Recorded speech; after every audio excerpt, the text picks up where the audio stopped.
How you doing today, guys? Today I want to show you this this new handle I put on an axe, and I'm pretty proud of it.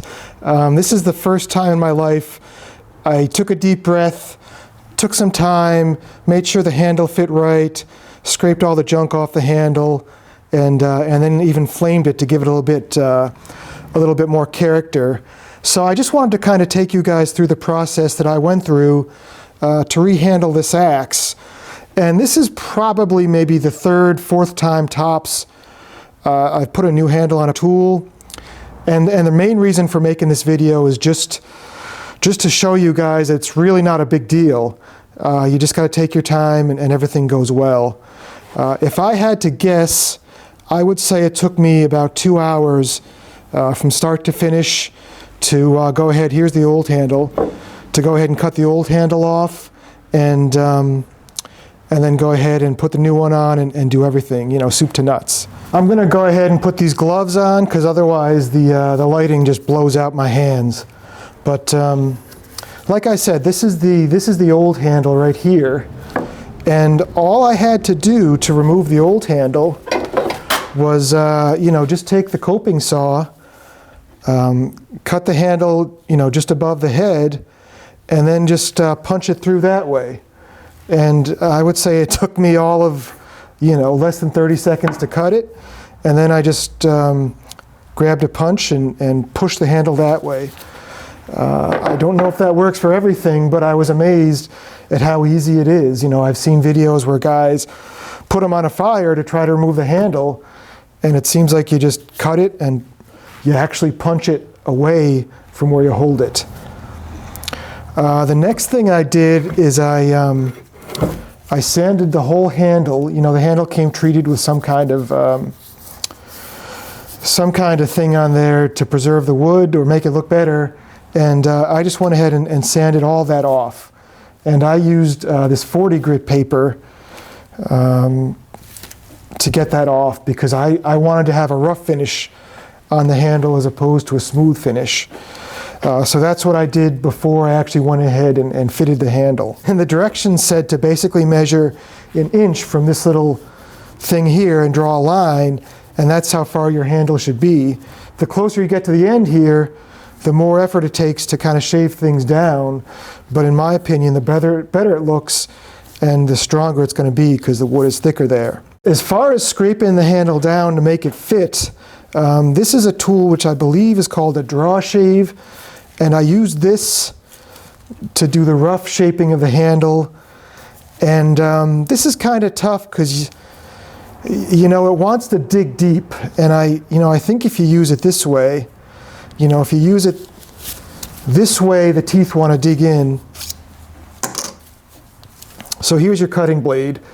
So if you use it this way, the teeth want to dig in. But if you use it this way, it doesn't want to go as deep.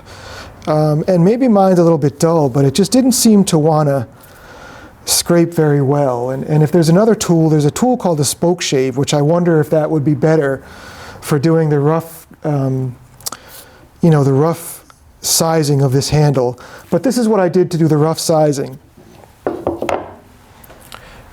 And then after that, I used, and it's straight on one side and half moon on the other.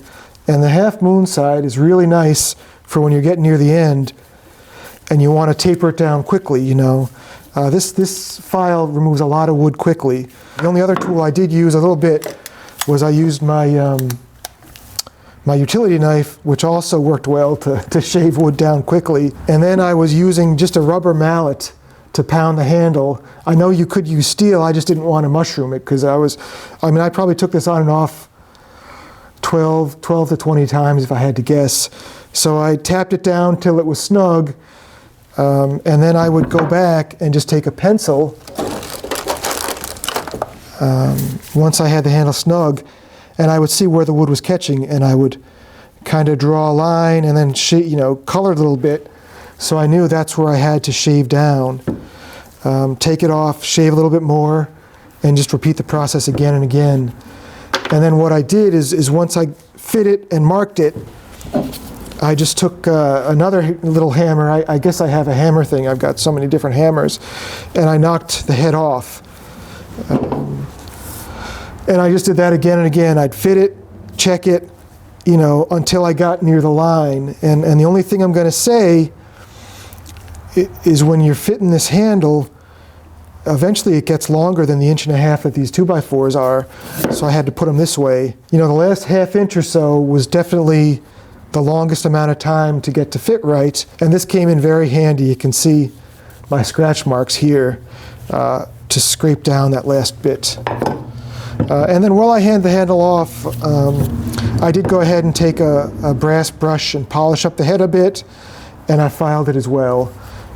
Not perfect. I'm going to use this as a splitting axe. When you're putting the handle in, you know it's all the way seated because it starts to bounce back up. You can feel it. When you're banging it, all of a sudden it'll bounce back up, or you'll just feel it won't go any farther. So when I was test fitting, I didn't test fit to like so tight that I, you know, killed myself getting it off. I snugged it on, but I didn't go nuts. But when it was time to do the final fitting, stood it up, used my 3-pound mallet, and you know, put it on nice and tight. Once I got the handle on, I cut it again, you know, probably about 1/4 inch out, which I thought was where I was going to leave it, and it turned out to be just a lucky accident, because 1/4 inch out was really nice to go ahead and drive the wedge in, and then give me room to cut it again. So when it was 1/4 inch out, drove the wedge in really tight. The wedge split into a whole bunch of pieces, and I thought it was over then, because I thought there were too many pieces. But once the wedge was tight, I then took my coping saw again and cut it flush with the handle. And you know, I would have liked to have left it maybe like an 1/8 of an inch high on the handle, but that's where it ended up. Wedges are usually made out of soft wood, and the reason they use that really soft wood is because you want the wedge to compress when you're banging it in, to be really tight. So it's funny that even though poplar is a soft wood, and because it's so soft you think of it as useless, it's actually the perfect wood for wedges. And it just always amazes me how everything has a use, no matter how not useful you think it is. There's a purpose for everything. The grain is very sideways on this handle. You want it to be oriented straight up and down as close as you can. But honestly, if you go to the hardware store where they only have a limited number of handles, this is what I got. You know, it's a little bit better. Not much better. It's a little bit better on this end. But here you can see it's like a 45.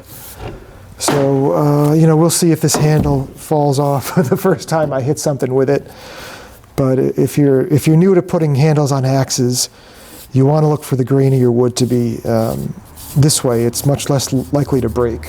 Cut the handle to 1/4 inch, drove the wedge in, and then cut it flush. And then once I cut it flush, I went ahead and drove the little wedge in that came with it. And I tried to do the wedge in line with the grain of the wood, and I'd love to know if anybody agrees with that or not. When I put that wedge in, the handle actually moved back like a 1/16 of an inch. I don't know if you can see it or not in there, but there's ever so slight of a gap where the handle moved when I put the wedge in. And I'm just curious if that's just part of life. Does that mean I did a good job? Does that mean I did a bad job? I don't really know. But I know there's a gap there. And I think it was just, I put the thing on so tight, there was no room to give, you know, so something had to give, so the whole thing popped out a 1/16 of an inch. I just took the torch, went outside, and I just moved the torch over the handle just to make it look pretty. You know, I don't think there's any reason to use propane on the handle besides it looks weathered right away.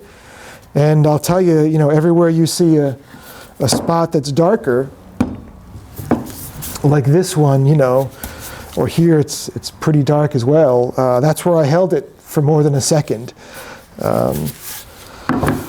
That's how you get the character. The handle was nowhere near catching fire, but I'll tell you, after I heated it, it was a cool day. You know, you had to be careful touching, you didn't burn yourself. And once you didn't burn yourself, it just felt nice to grab because it was so toasty. And the final step after I hit it with the torch was, you know, just some basic boiled linseed oil. Just went ahead and give it a good coat of boiled linseed oil. And I swear within 10 minutes it was dry. I should probably put a few more coats on to let it soak in, to try to protect the wood. This handle was easily under 15 bucks. This axe head is easily probably as old as I am. And it's not a big deal to put a new handle on an axe. And it's really rather satisfying, you know, to not throw away a tool once the handle breaks like you would with a fiberglass. I'm just really proud of my handle. And I thought I'd share with you guys, and maybe you guys picked up a tip or two if you're going to put a handle on an axe. And maybe if you've done this more times than me, maybe you can give me a tip or two down below in the comments. Thanks for watching, guys, and have a good day. Take care.